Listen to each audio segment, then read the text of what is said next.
Assalamualaikum warahmatullahi wabarakatuh. Apa kabar anak-anak? Semoga kalian tetap sehat dan tetap semangat dalam melaksanakan daring. Simak video berikut ini.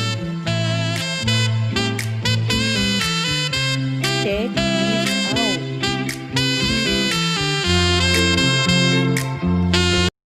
Assalamualaikum warahmatullahi wabarakatuh. Selamat pagi anak-anakku kelas 9. Hari ini mata pelajaran kalian adalah Pendidikan Pancasila dan Kewarganegaraan. Sebelum memulai pembelajaran, silahkan kalian mempersiapkan buku mata pelajaran kalian masing-masing. Sebelum kita memulai materi pada pagi hari ini, marilah kita membaca bacaan basmalah bersama-sama. Bismillahirrahmanirrahim. Anak-anak, pada kali ini materi yang akan kita bahas adalah dinamika nilai-nilai Pancasila sesuai dengan perkembangan zaman. Nah, yang pertama, hakikat ideologi terbuka. Ideologi diciptakan oleh Destutt de Tracy atau filosofi dari Prancis yang menyatakan bahwa ideologi sebagai ilmu mengenai gagasan-gagasan yang menunjukkan jalan kebenaran menuju masa depan. Dengan demikian, ideologi dapat diartikan sebagai falsafah hidup yang dalam bahasa Jerman itu disebut dengan Weltanschauung. Nah, anak-anak, ideologi sendiri ini dibagi menjadi dua.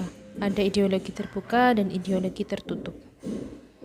Ciri-ciri ideologi tertutup yang pertama adalah bukan merupakan cita-cita yang sudah hidup dalam masyarakat, melainkan cita-cita sebuah kelompok yang digunakan sebagai dasar untuk mengubah masyarakat itu sendiri.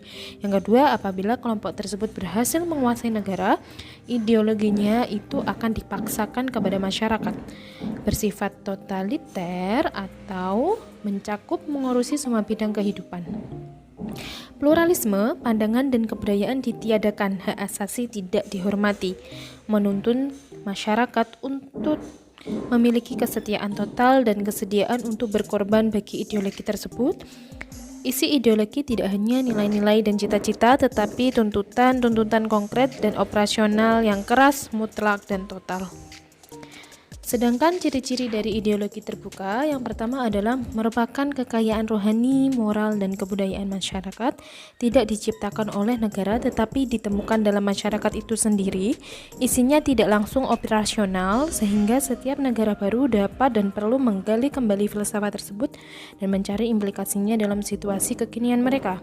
Tidak pernah memaksa kebebasan dan bertanggung jawab masyarakat, tetapi menginspirasi masyarakat untuk berusaha hidup bertanggung jawab sesuai dengan falsafah itu. Yang terakhir adalah menghargai pluralitas sehingga dapat diterima warga masyarakat yang berasal dari berbagai latar belakang budaya dan agama.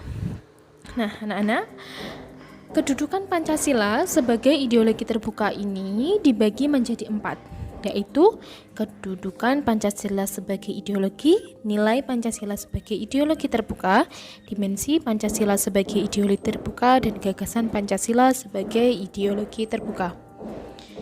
Nah, kita membahas mengenai kedudukan Pancasila sebagai ideologi ini dibagi menjadi dua. Nah, yang pertama, Pancasila sebagai dasar negara, di mana Pancasila ini merupakan dasar pijakan penyelenggaraan negara dan seluruh kehidupan negara Republik Indonesia serta harus ditaati oleh seluruh rakyat Indonesia.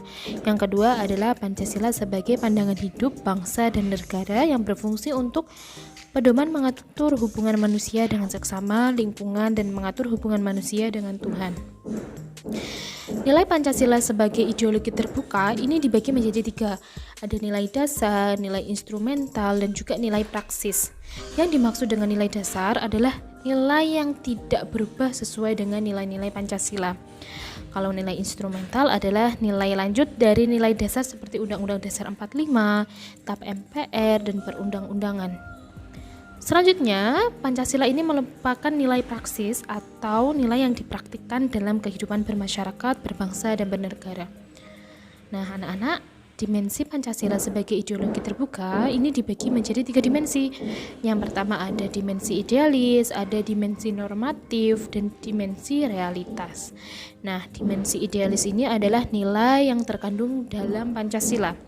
Sedangkan dimensi normatif adalah nilai Pancasila yang perlu dijabarkan dalam alinea keempat pembukaan UUD NRI tahun 45. Dan dimensi realitas adalah mencerminkan realitas yang hidup dan berkembang dalam masyarakat. Gagasan Pancasila sebagai ideologi terbuka memiliki beberapa faktor yang mendorong. Yang pertama, dalam proses pembangunan nasional berencana, dinamika masyarakat Indonesia berkembang sangat cepat. Yang kedua, kenyataan bangkrutnya ideologi tertutup seperti Marxisme, Leninisme, atau komunisme. Pengalaman sejarah politik kita sendiri dengan pengaruh komunisme sangat penting, serta tekad untuk menjadikan Pancasila sebagai satu-satunya asas dalam kehidupan bermasyarakat, berbangsa, dan bernegara.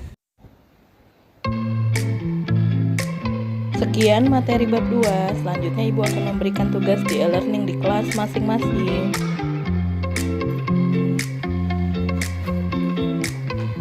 Good luck. Terima kasih. Wassalamualaikum.